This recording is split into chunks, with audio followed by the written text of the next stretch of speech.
Hello, and welcome to Mental Health Matters. I'm your host, Liz Lang. Each week on this podcast, we will break down various aspects of mental health. We are so excited you're here and hope you enjoy this week's episode.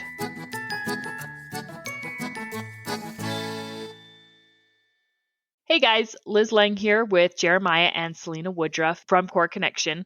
And this week we are going to get into the marriage relationship and how that relationship can affect your children. So our primary focus and our primary target audience is going to be couples who are still married. But I think it's important to acknowledge that there's a lot of co-parenting going on. And that is going to be a topic, like a future topic, but we want to I think it's good to just acknowledge that right off the bat, that every family dynamic is different. And so our focus is on couples who are still married. So we're going to kind of discuss why having a healthy marriage is actually healthy for your children. And this can be really difficult, especially in the first couple years of life, especially maybe in the first year of life, where caring for a newborn is all consuming. And it can be really difficult to prioritize a marriage at that point. And so we're going to get into that and discuss, maybe give you some tips on how you can do that and why it's important. And we don't want anybody to think that your marriage has to be perfect or you're going to ruin your children or anything of that nature. Marriages are by nature challenging and difficult, like all relationships. And there's going to be conflict and there's going to be tension and you're going to do it wrong sometimes. And your kids are going to see some of the wrong things you do. And that's totally okay. They will be fine. Our focus today is just learning about the effects and what happens in those conflicts in marriage and how it affects your children and how to improve your relationship with your spouse. Yep. You have not ruined your children because you were fighting in front of them or you have fought in front of them. That's not, in fact, I actually think it's a good thing for kids to see conflict resolution in general.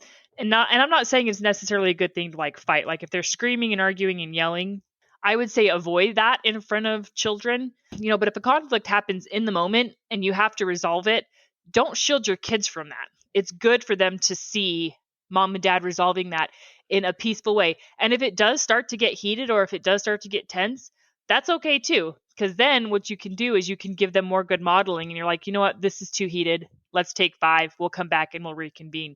That's also very healthy for children to see, as if mom and dad do get too heated and they need to bring it back, tone it down, or they need to come back. Very healthy conflict resolution skills. Okay, so let's start with talking about how the marriage relationship is a model for children, because children are absorbing everything and they are learning everything that they know and experience, and everything that they're developing is coming from you and they're watching all the time. So tell me your thoughts on this, on the fact that children are little sponges. Man, have you ever seen your kids do something and you're like, what in the world are they doing? And then like a couple days later, you catch yourself doing it. You're like, oh, that's where they learned it.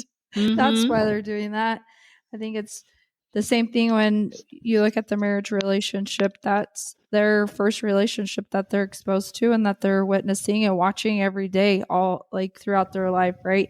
So they're watching and seeing that and how it's modeled and how a relationship works. So they're picking up on that constantly of how you behave and how you interact with somebody else. Yeah, they're watching how you're treating one another. And it could actually lead to mirroring that treatment as they get older and move into more adult relationships themselves. That's why it becomes so important, not only for their growth and development, but for their future relationships. It will play a role for sure. And it can be a fun thing to watch and observe as they mimic mom and dad if we're doing things in a healthy way that is good for our children. And it could be a really great lesson if they start mimicking things we wish they wouldn't. Then that Absolutely. Could be, and they will. Because you're not going to get it right 100% of the time. And I think that's just another thing that we need to stress is, like everything we discuss in this podcast, it's never about doing it perfect. It's about being better is always what we're working towards. And Curtis and I feel like we have in general a fairly low conflict marriage in that we're both pretty easygoing. And so it's just fairly easy for us to resolve conflict naturally in the moment. But that doesn't mean we haven't had heated discussions, and maybe even a heated discussion in front of our kids, and maybe once even having one of our kids saying, "Mom, Dad, stop fighting." Yeah. So again, like, we've all done it. We're all going to continue to do it. And I think in those instances, it's just about having the dialogue, and it's about the communication and just acknowledging, yeah, Mom and Dad, we're disagreeing right now. Thanks for bringing up the fact that you're uncomfortable. We'll continue this discussion later. That's totally fine and normal for that to happen. Yeah, and on top of that, when we talk about discussions, especially when they're heated and disagreements, arguments, or whatever in a relationship, now we're seeing emotions being expressed, right? And Yes. so great way to help our children see healthy emotion regulation, emotional maturity, and an opportunity to teach them a little bit about that. Whether we're doing it right or wrong, it's still a great opportunity to teach them, which makes it kind of fun. Mm-hmm. Yeah, absolutely. And kids will enjoy seeing healthy relationship because it's providing them with emotional security. So my kids in general, it doesn't gross them out when they see Curtis and I being affectionate. And part of it is because that's a normal part of our family dynamics. It's just very natural for Curtis and I to do a lot. And even seeing us kiss, it doesn't gross them out. In fact, they seem to like it, right? And I think because it's sending a message to them that the relationship is okay and that they don't have to worry about mom and dad getting divorced. Because that's another thing, is if your kid is in school, they're going to start understanding divorce, and that might be a fear for them. If there is high conflict going on, or if there's a lot of stress, or if there's a lot of tension, then that could create some insecurities for kids, and that fear of, are mom and dad going to get divorced? Yeah, and you're absolutely right. When they see the affection, the romantic connection, the kind treatment of one another between parents, then it does develop within them a sense of security and confidence at home that, hey, I'm good here. I don't have to worry about that. And I think in our funny stories last week, we shared, one of the conflicts that Selena and I had, and how a simple comment went misunderstood, and how scary that was for one of our children. And so, that confidence in mom and dad's relationship does build security for the child. And yeah, absolutely. And, on the flip side of that, if you think you're hiding difficulties in your marriage, or if there is just a lot of tension or unresolved, and I'm talking about like ongoing, right? So, I mean, because it's completely normal for parents to maybe have a conflict that can last a couple of days, and that's okay. But kids are going to pick up on that, because even if parents think they're hiding it, the kids are still on some level going to notice something is off. Because in those instances, it might even be good to just acknowledge, hey, mom and dad have this conflict going on in the background. We're working through it, but we just want to assure you guys everything is okay. So again, that open communication. And if you're like my kids, or particularly my oldest, who's kind of nosy, she's going to want to know. She's going to like, oh, what are you guys arguing about? And I think it depends on maybe the situation, what the topic is, what your comfort level is. Maybe you can discuss some of the particulars, but it's also 100% appropriate to say that's between me and dad, or me and your mother, and it's going to stay between us. 100% appropriate. Yeah, and actually, it might be inappropriate to share those details, and it is actually good relationship modeling to set that boundary and say, you know what, that's between mom and dad, and they start to learn that, you know what, not everything that happens in a relationship is everybody else's business. That might be a private thing. And so again, it's all modeling, and it's a great opportunity to teach and to develop those skills within your own children. Our brains are wired to keep us safe, right? We're constantly looking out to protect us and keep us safe. Like if you think back to the caveman days, if you're out foraging in the forest for food, you hear a little crackle, then your brain's like, danger, danger, danger, trying to protect you. We don't have that same experience now of going out and foraging in the forest, but our brain still is wired and protecting us. So when we are seeing conflict for our children, their brains are gonna send them a message like, we're in danger, we're not safe here. So having those opportunities, as you guys were saying, that you could talk to them and tell them that things are okay and that you're safe, but also recognizing that when there is conflict, our kids are aware and they understand what's happening, and they need to be reassured that they're safe and everything's okay. I really like that point, Selena, because it's also might be an opportunity for questions for our children. When they start asking those questions, we can respond with additional questions to help understand, like, what are you experiencing? What are you concerned about? What did you see that makes you feel this way? And helping to validate those experiences for them, but then to set their minds at ease that, hey, everything is okay. And if it's not okay, because maybe it's not, maybe you're in a conflict that's not going to be okay. We're not going to work it out. It's an opportunity to start having that type of conversation that, yeah, you know what? Things are tough right now. And this is for mom and dad to work on or whatever. And, you know, we love you. We care about you. And, you know, we'll keep you apprised as we can of what's happening. Which leads really well into one topic of the myth of staying together for the kids. And we touched on this as well when we did an episode called The Effects of Divorce on Kids. Having a toxic or an unhappy or an unhealthy marriage, that can be more damaging than a separation. So let's discuss why that is. Well, it's the same thing about setting your kids in motion and knowing that they're safe, right? So if we're living in this constant chaos, right? Constant tension, constant fighting, that's going to put our children into a consistent state of fight or flight, right? So the bear is always there. That's going to be the fear, right? And the bear in this case is like, are my parents going to get divorced? Who am I going to live with? Am I going to have to change schools? All these different fears that they've seen in their peers are going to be consistently in their mind. And that's not the only thing. I mean, there's a million different things, right? The lack of affection, the modeling of inappropriate relationships. There's all kinds of things that are going on there, but putting those kids in that constant state of worry and concern can be quite damaging.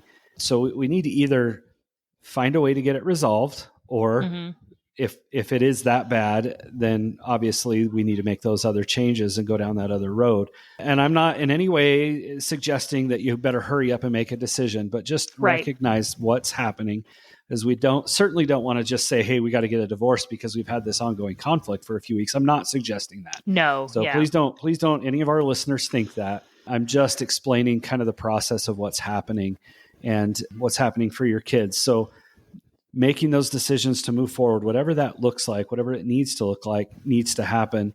And then maybe that's a time to get some professional help. I know I say that often, but that's some time to get professional help for kids when we are in a state of consistent turmoil. And hopefully we have enough presence of mind to see what's happening with our kids, to be communicating with them and talking with them and not dragging them into the tension that's occurring with a spouse.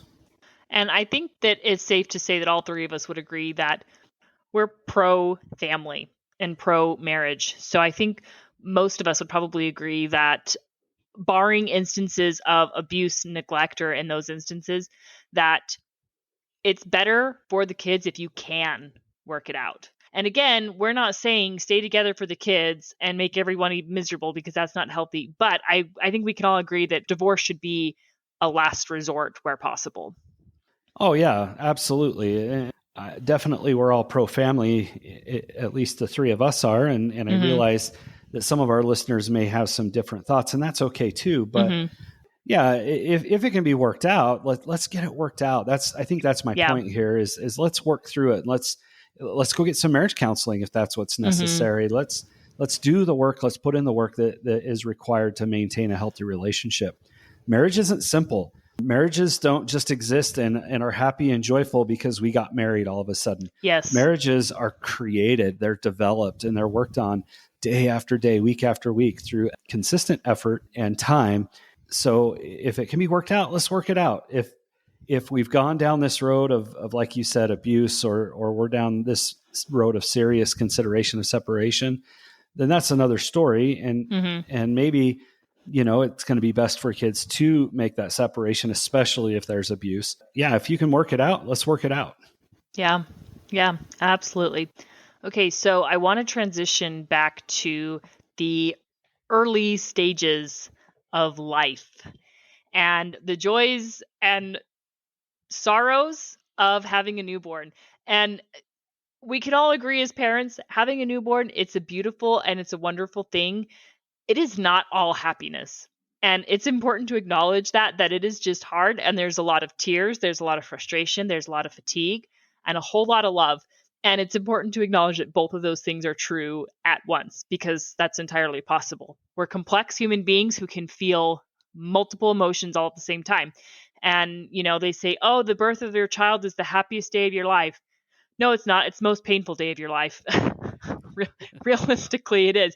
And again, it's not that it's not a joyous occasion because it is. It's beautiful, but it's exhausting and it's painful and it's okay to feel those multiple emotions. So let's discuss the importance of maintaining that connection when the newborn phase is going on. I would imagine that it's the most difficult with the first kid is probably when it's most difficult because it's brand new and you're all figuring it out. What are your guys' thoughts? I think at that time is important to be open about what you're experiencing and try to be understanding of the other partner and realizing that we all have this challenge of change and trying to figure it out. So just helping each other by expressing what you're experiencing and being compassionate towards the other person and what they're feeling too. I love that, Selena. And speaking like from the husband / dad perspective in those scenarios, Selena and I have 7 children. We've been through this once or twice, so we get it. But from the husband / dad perspective, it's really, really important to get a little bit of education for us dads. Get a little bit of education on the struggles and the challenges of what it's like for a mom to bring a child into this world. The physical pain, the emotional pain, what it's like for some of these individuals who have postpartum depression, a very, very real thing, and all the different emotions that come along with it. I think that was probably one of the biggest challenges for me, if we could get really personal here, is I did not understand any of that. Nobody ever taught me. I never took the time to learn. I just knew that things were suddenly quite different at home.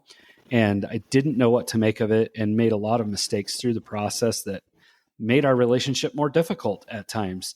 But when the dad / husband can understand maybe some of the difficulties, we can have a little bit more grace for our spouse and a little bit more understanding, a little bit more compassion. And there are things that we can do to alleviate those things. And whatever that is, right? I can't sit here and talk about them because every relationship's different, but certainly a really important time, in my opinion, for us dads to step up and be men and to take care of our new little family and to support our spouse in whatever role and challenges are kind of coming their way. Some women don't have postpartum depression. That's wonderful. But so many do. And so many experience these difficult things, and a little bit of compassion, a little extra tenderness, and a little extra kindness will go a long way to developing a powerful and strong relationship. Absolutely. I love that. And I feel like it's also very important to distinguish briefly the difference between what's kind of considered the normal baby blues and postpartum depression, because all women go through some major hormonal changes and they're probably going to feel like a basket case at some point. I remember just sobbing for no reason at all. Like the nurse is checking us out and it's all I can do to hold back the tears. And I'm just ready to sob for no reason. And that can be, again, that's normal. Signs of postpartum depression is thoughts of hurting yourself or your baby, not sleeping all the time, or if your symptoms are interfering with your ability to live a normal life or to care adequately for yourself and your baby, you're crossing into postpartum depression. And at that point, it is critical to seek professional help. Postpartum depression is not something anybody should be dealing with on their own. Professional help is essential in that instance. Yep, absolutely right. So I want to jump back to what Selena said about being honest about how you're experiencing it, because oftentimes what happens with couples is when you first get married, you're focused all on each other. All of your attention often goes towards the other person.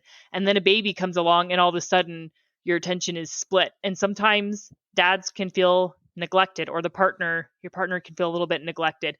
And I think that in that instance, both parties need to be aware. And I think that, husbands, dads, partners, I think that there's a gentle way to acknowledge, hey, I understand this is really rough. Or you might even just be able to say, I want to feel connected to you and I want to do something that helps us feel connected. Is there a way that we can do that? And just kind of having open conversations and communicating about it and just expressing in a kind, positive way that, I miss things the way they were before baby came along. Is there a way we can go back that a little bit while also acknowledging their struggles? Yeah. And maybe I'm jumping ahead here, and I don't think we really want this whole podcast to become about what happens when we have a baby. But in a more general sense, we can talk a little bit about the importance of courting throughout the marriage, yes. right? And that lends right back to your question, Liz, about developing that connection during that kind of time of change and maybe difficulty for some. But courting should never end, and it can't end if you want to have a healthy relationship.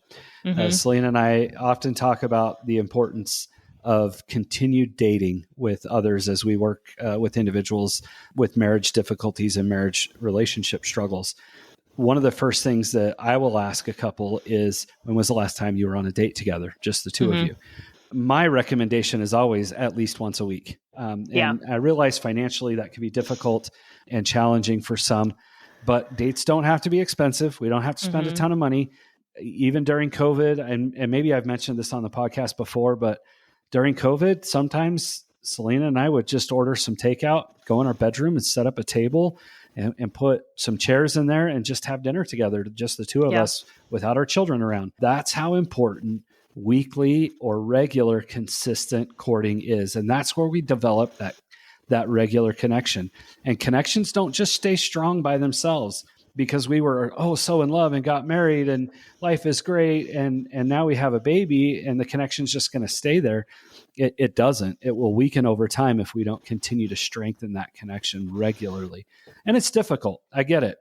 But courting all the time and making sure that when you come home, you greet one another. That's something that's been difficult for me to always remember to do, but to come home from work or wherever I've been and give my wife a kiss first, especially when a new baby comes.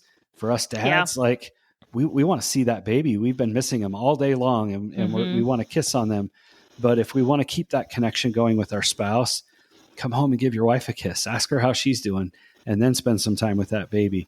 And again, for your other children, if you have older children, now we're modeling something super important. We're showing them where we're putting importance on our relationship with our spouse and developing that security for them.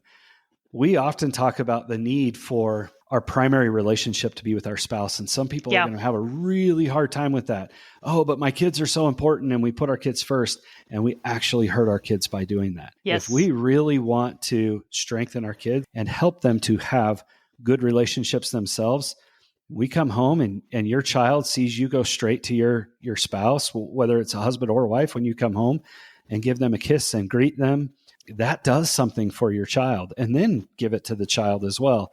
It just does something for the child that strengthens them, again, puts them back into that calm, secure place at home that, hey, things are good. And it teaches them what things should look like when they get married and when they're in more adult relationships.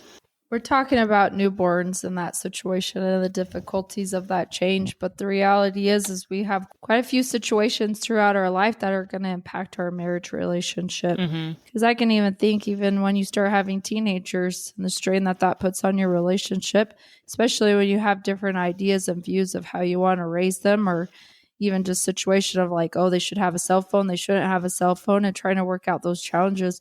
And that starts putting strains on your marriage relationship in that ways. Or even just, sicknesses with kids or your own and things like that. There's different things that throughout our lives are going to put that strain. And so I think all of these things can apply to lots of those situations of when we're focusing on building that relationship and keeping that connection and thinking the best of our spouse and wanting the best for them and realizing that they have the best of intentions too, that we can continue to strengthen that relationship. And that's going to actually help us to be able to get through some of these situations and changes we have in life. And everybody who's a parent knows and understands that caring for kids, their safety, their security, their well-being that's our primary job as parents. But wherever possible, it is important to prioritize the marital relationship. And, that can be as simple as something like, oh, hey, I have this activity that I want to go do this week. And you say, well, no, sorry, mom and dad have this planned date. And, we've had this plan for a while. So I'm sorry, that's not going to work out because our relationship is important too. And again, and it's not that, because like Selena said, kids are busy and they can be really involved. And between schedules and activities and driving kids around, it can be hard to schedule a date. But if you did get that date scheduled, lock it in as much as you can. Make that a priority. Let your kids see that it's a priority. I appreciate that, Liz. Yeah. There was a time for Selena and I where we used to tell our teenage children, okay, you guys can get one day of the weekend and mom and dad get the other day. Mm-hmm. Whether that's Friday night or Saturday night, we don't care. But one of those is a date night for us. And so one of you have to babysit. Now, as our kids are getting older, we tend to have a little bit more flexibility because we have multiple children who might be able to stay home and watch children. And we really try hard to make sure our children get to do what they want to do. Yes. Especially socially when they're healthy things. We want our children to be socially involved. We want our children to go out with friends and go on dates themselves and experience what's happening in the world. But we're not going to do it at the cost of our relationship. Mm-hmm. And so we can find ways to fit those things in and still have a date. Sometimes a date might just be a real simple, quick run to get ice cream and connect for a few minutes. And that's great. There's nothing wrong with that. There's a million different ideas that we could explore and utilize to continue that courting and building of the relationship. The point is that you're being intentional, is that you're intentionally saying, both of you equally saying, I'm going to set aside time for us, for our relationship to be a couple. And it doesn't matter what that looks like. If you have young kids and if finding a sitter is difficult or maybe just costly, prohibitive, and if what's going to work for you is, okay, after we put the kids to bed, we're going to have an in-home date tonight, watching a movie or making dinner together or doing something, that counts. The point is that you're intentional and you're focusing on connecting as a couple. And so the logistics doesn't matter so much as the fact that it's happening. I totally agree. I love it. Yeah. And so the final thing that I want to touch on is how important it is for the parents to see mom and dad are a team. And they always need to be a team, as they're always on the same page. One thing that Curtis and I often say to our kids is, if mom says something, that's it. And if dad says something, that's it. We agree. We are always on each other's side in everything. And they're like, well, but what if you guys do say something different? Well, then we're going to come together. We're going to discuss it and we'll talk about it and we'll come to an agreement. But because we shut that down pretty quick of, I asked dad and he said yes. I already said no. So the answer is no. And dad will back me up on that. So, and it's normal for kids to do that. It's not manipulative. It's just a normal thing that kids are going to do. And it's a great teaching opportunity to just shut that down and say, nope, that's not how it works. I didn't have all the information, or I didn't realize that mom wasn't okay with this. So no, I changed my answer. The answer is no. And that's completely fair and reasonable to do. Yep, absolutely. Very, very normal experience. We've all experienced it as parents. If you haven't, you will, and it's totally okay. But being on the same page is definitely a valuable thing in teaching our children and modeling our children that, hey, we're a team. Mom and dad are a team. We're connected. We work together, and we're going to get this done together. Okay, so that does it for today's topic. Now, Jeremiah has some exciting news for us in terms of the podcast. Yeah, so as we kind of hinted at in the past, we definitely want to add some value to some of our listeners. And so today we talked a lot about dating and about the marriage relationship and the importance that is for our children. And it's also great for us as parents, right? We want to have a good, healthy relationship. So we are putting together a document of great date ideas. And if you want access to those free date ideas, you'll go to our website, coreconnection.org/date. And there you will be prompted to put in some basic info, name, phone number, email address. And when you do that, you will be directed to another page that will give you access to a PDF that you'll be able to download for some great date ideas. I love that because I feel like our dates are always, where do we go eat dinner? So right. I love the idea of different date ideas. So I will also have that URL linked in our show notes so that you can click on it and it will take you to that website to input your information. So next week, we are going to get into from conflict to connection, how we can help conflict with our kids turn into a growth opportunity for everybody. So we will see you all next week. Have a question? How about a topic you'd like us to cover? Send us an email at mentalhealthpod21@gmail.com.